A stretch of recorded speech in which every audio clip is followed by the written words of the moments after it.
Bentrovati, noi siamo in compagnia di Bruno Solitari, chiacchierate in riferimento a ciò che riguarda l'imprenditoria, ma non solo, lo sport sicuramente in Sardegna. Siamo al centro sportivo Monteoro. La domanda che voglio fare ora al signor Solitari, che è qui al mio fianco, in casa sua, in questo bellissimo centro sportivo, è questa. Lei ha parlato all'inizio della nostra intervista, ha detto la casualità di entrare e prendere in mano questo centro sportivo, però lei ha smesso anche di fare il presidente di calcio della Polisportiva Ittiri. Però scusi, le faccio una domanda, cioè non è che lei ha proprio 25 anni, 30 anni. Praticamente, a proposito di imprenditoria, crisi, sport e quant'altro, lei si è rimesso in qualche modo in gioco? Mi sono rimesso in discussione, ma questo fa parte del carattere. Se non fosse stata questa iniziativa probabilmente sarebbe stata un'altra. Cioè, quindi lei dice, io mettermi in gioco? Sì, io credo che è una base fondamentale di vita. Non è che uno lo faccia perché è bravo o perché abbia particolari prerogative. Come si dice dalle mie parti, l'uomo è un animale. Di dove lei? Io sono di Tivoli, un paesino vicino Tivoli, di Vicovaro, anche se sono 45 anni che vivo a Sassari. Quindi, per amore è venuto in Sardegna o per lavoro? Sono venuto per lavoro, sono un emigrante a rovescio, sono venuto a lavorare a Sassari con la telefonia, dipendente della Sielte per tanti anni, e poi ho lasciato la Sielte per mettermi in proprio.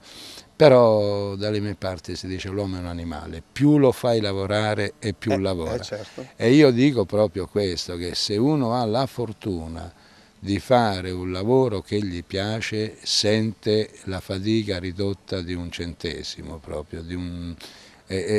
Fare il lavoro che ti piace credo che sia la fortuna più grande della terra. Ascolti, ma in questo centro sportivo, lo ricordiamo, siamo a Monteoro, non vogliamo fare pubblicità, ma tanto la pubblicità è comunque in onda sulla nostra televisione, e quindi ben venga, insomma, a parlare di questo centro sportivo che merita. Ecco, ma di tutto lo sport che si pratica qui all'interno di questo centro, qual è quello che lei predilige, quello che un domani porterà più fortuna al centro sportivo stesso? Non ce n'è uno che porta più fortuna. Io credo che bisogna individuare nelle cose qual è il denominatore comune di tutte le cose. Allora, io gli ho detto prima, sono un ex allievo salesiano, io ho studiato, mi sono diplomato dai salesiani e ho avuto la fortuna di fare tutto, sci, di montagna, basket, volley, non so quale sport non abbia fatto, non lo so. È chiaro che nel fare sport in qualcuno riesci meglio, in qualcuno riesci peggio. Però la cosa più bella è quando mi capita di accompagnare soprattutto dei giovani, ma anche i meno giovani, a visitare il centro, un po' per orgoglio, un po' per mestiere, e sentire campo di calcetto, che bello. E vedi che la gente si immedesima, poi 10 metri più avanti trova la palestra, 20 metri più avanti trova la prima stazione del percorso vita, poi trova il tennis, e poi trova il basket e poi infine trova la piscina, perché il giro è fatto in un certo modo. Non ho mai sentito dire questo è meglio di quello, e ogni cosa che trovo dopo dice che è meglio, quindi io credo che lo sport sia importante per chi lo pratica, ma è per questo che io dico che dobbiamo lavorare con i bambini, proprio perché possano provare tutti gli sport possibili e fare infine quello che si confà di più per la crescita, per il carattere, per la tipologia strutturale e perché no, per le doti che in ognuno di noi il nostro Signore mette, insomma. Non si può essere convinti di fare aggregazione di giovani, anche se di tipologie diverse, di aspetti culturali diversi, però i giovani hanno qualcosa dentro di loro che è la gioventù. La gioventù li aggrega. Ma non è che magari lei dentro di sé è un po' salesiano, no? Un po' religioso sotto questo aspetto? Forse sì, la mia cultura viene dal mondo dei salesiani. Quindi c'è un po' di Don Bosco dentro di lei? Forse ce n'è tanto perché quando si supera la soglia come diceva Dante, nel cammin di nostra vita, a metà del cammin di nostra vita mi ritrovai in una selva oscura, cioè che crescendo con gli anni uno rivive il passato, vive, forse pensa di poter migliorarsi ancora, ma quello che ti hanno messo dentro viene fuori e rimane. Quello rimane, comunque. è una Sì. cosa che uno dentro... La solidarietà è qualcosa che uno a 60, a 20, a 30, a 80, a 100 si è convinto che è un bene della società, e la solidarietà la mette in essere, poi certamente in varie forme, in varie misure, con varie capacità. Ecco, noi abbiamo ospitato per il Vero una giornata molto bella dove ha partecipato un torneo di calcio, dove hanno partecipato gli artisti sardi, hanno partecipato i cantanti sardi, hanno partecipato gli impiegati comunali, abbiamo fatto una squadra pure noi, abbiamo perso nonostante vi abbiamo distrutto. Perso, ci avete massacrato, vabbè, ha fatto una...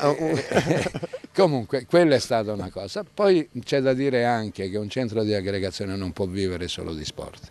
Lo sport è una parte componente forte, è una componente forte, però vive anche di altre cose. È finito sabato il 10° torneo intergremio, a Sassari tutti sappiamo che cos'è l'intergremio, io ho scoperto cosa aggrega l'intergremio, migliaia di persone, di ogni estrazione sociale, di ogni fatto. Io approfitto, visto che sta parlando di intergremio, a questo punto approfitto perché noi abbiamo il 4 agosto proprio una manifestazione importantissima con l'intergremio al Vannissanna, questa grande partita di solidarietà insieme alla nazionale dei Preti e a una rappresentativa poi del comune di Sassari. Vabbè, questa era una piccola parentesi che ho voluto aprire. 4 agosto, Vannissanna. È bene dirlo perché molto spesso io dico che la gente è più buona di quello che sembra. Molta gente, è vero che molti fanno finta, girano la faccia per poter dire non ho visto,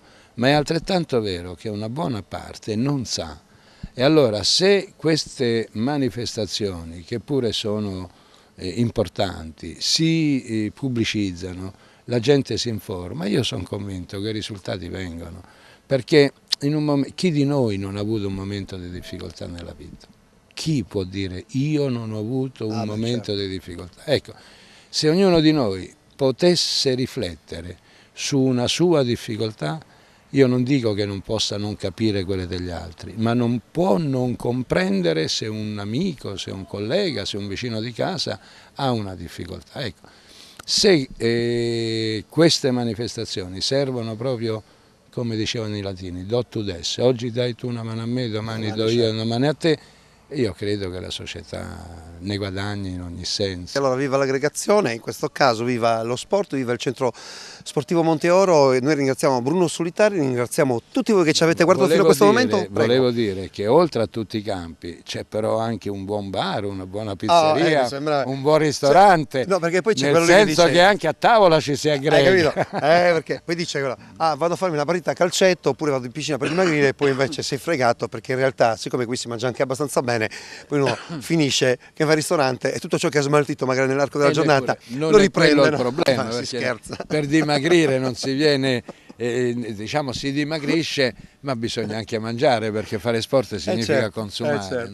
E allora vi ringraziamo, appuntamento è alla prossima puntata di EPRODIE, giorno per giorno, per raccontare tutto ciò che succede nella nostra isola. Arrivederci.